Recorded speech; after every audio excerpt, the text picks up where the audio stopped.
Hey everyone, welcome back to the Movie Vault. We're back with another 4K Blu-ray review today. We are looking at Schwarzenegger in Last Action Hero.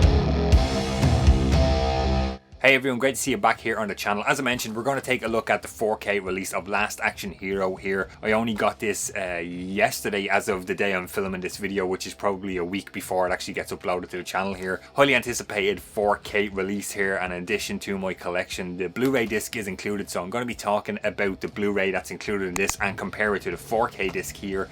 It's previously only been available on DVD over these parts. I know one of the Australian companies has a Blu-ray release of Last Action Hero, which I didn't get to add into my collection unfortunately, but yeah, I want to talk to you guys about how the 4K looks and how it compares to the Blu-ray that's included. Let's quickly take a look at the artwork, guys. I am not sold on this sleeve art at all. I think it's terrible. It's like Arnie with the gun, and you can kind of see close up. It's like it has this kind of a, I don't know, like a Photoshop filter or something over it. It is absolutely terrible. I don't like it at all. I prefer the original artwork, which I've seen on some steelbook releases and stuff, and possibly a US 4K release here, but that's not the artwork we're getting over here in Europe. The back is the usual stuff. Let's take a look at the disc artwork. The Blu-ray disc has that same terrible artwork there as the sleeve. The 4K disc actually features the original artwork, which I much prefer. This would have been a way better cover sleeve art for the release in my opinion. I'm going to quickly pause this review of Last Action Hero, guys. I want to let you know about my Patreon and YouTube membership accounts. These names on screen right here support the Movie Vault each and every month, and they get to see exclusive content not featured here on the main channel.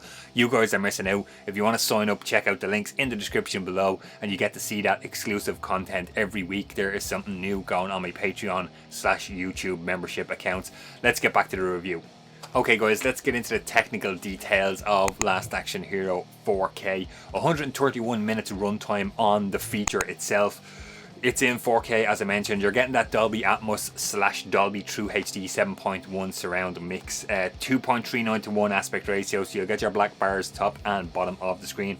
I like the quality of the 4K on this. The grain is in there, as you would expect, because this movie was shot on film. I want to consult my notes here, guys, because I've taken some photographs of certain scenes. Let's compare the 4K to the included Blu-ray disc in this release. So you'll see the first kind of scene here. Let's look at the 4K. Let's compare that scene to the Blu-ray. The Blu-ray, once again guys, I'm going to repeat myself here comparing the 4K to the Blu-ray, but the Blu-ray looks like it has an overall brighter kind of whitewash thing to it again. We'll see as we go through the scenes here. This next scene here, you can see the shot of the house here. The 4K, you can see the greens and the browns. There's more color depth in the forest as compared to the same scene in the Blu-ray here. Just looks like it's brighter and kind of a whole kind of brighter looking color grades to the Blu-ray. This scene here with the van at the end of the alleyway, you'll see the pink and the browns on the right hand side of the screen, the pink on the wall and the brown kind of cardboard box here. The 4K has a lot more color depth obviously than the Blu-ray has here, so you'll kind of get that brighter whitewash look on the Blu-ray disc as well.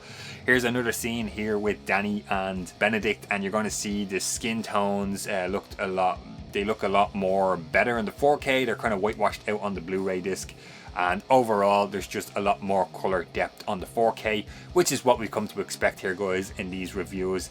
There's no other way to kind of put it, and I know I'm repeating myself here from other 4K reviews I've done. The 4K has a lot more color depth, color range, high dynamic range than the Blu-ray, but in saying that, if you just watched this Blu-ray and never saw the 4K, you would probably think the Blu-ray looks like a good transfer, a good quality picture off that one.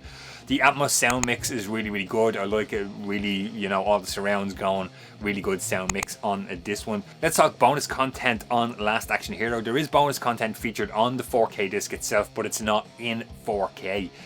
Most of it's in standard definition. There is an old original kind of archival behind the scenes runs 6.5 minutes. You have alternative and deleted scenes that run 9 minutes combined. You have an AC/DC music video runs 4.5 minutes roughly, and you have a trailer runs 1.5 minutes, giving you a total of 22 minutes bonus content on Last Action Hero. I don't think this is anything new featured in the bonus features here. There's also an audio commentary by John McTiernan, the director. I don't know if that's new or old, guys, because I haven't had Last Action Hero in my collection at all before. So overall thoughts on Last Action Hero, guys. I really enjoyed this movie when I was a kid. I always thought it was great to, you know, again, you guys know from the cinema, my cinema background, it's cool to see a projection booth and a cinema and a theatre in there. And the magic ticket I thought was a really cool idea, going in and out of the movies. I loved all that as a kid. Thought it was really cool. Tom Noonan would always remember kind of him creeping me out as the Ripper in the movie. Charles Dance is a fantastic villain in this one. Arnie is Arnie. It's pretty cool. I don't know where the kid ended up, Austin O'Brien. I don't know where he is now. I believe that's his name. I don't know where he is now or what he's done since. Yeah, Last Action Hero is a good one. You know, it makes fun of other kind of action movies and stuff, which I really like. And 4K looks good. The grain's in there, all that good stuff. It looks really nice. Transfer here by Sony released this one. And yeah, I would recommend grabbing this. If you're a fan of Last Action Hero, grab it and add it to your collection, guys. If you already have a previous Blu-ray release, I don't know. You know, unless you have a 4K setup, it's probably not worth upgrading to the 4K here unless you intend getting a 4K setup. But yeah, I really like this movie and it's a nice transfer. The only thing I don't like about this, guys, is the sleeve artwork here. It looks terrible. I don't like it at all. And I prefer the original artwork on this one. Okay guys, that does it for my 4K review of Last Action Hero. Get involved in the comments. Let me know, did you pick up Last Action Hero on 4K? Have you seen it? Do you like the movie? Do you dislike the movie? As I said, I really like it from when I was a little kid and glad to add it into the collection, even though it has terrible sleeve art on this release. Of course, if you liked the video, please give it a thumbs up. Don't forget to subscribe to the channel. Consider hitting that little bell to get notified every time I post a new video. Patreon, YouTube membership, links in the description. Thanks for watching, guys, and I will see you on the next one.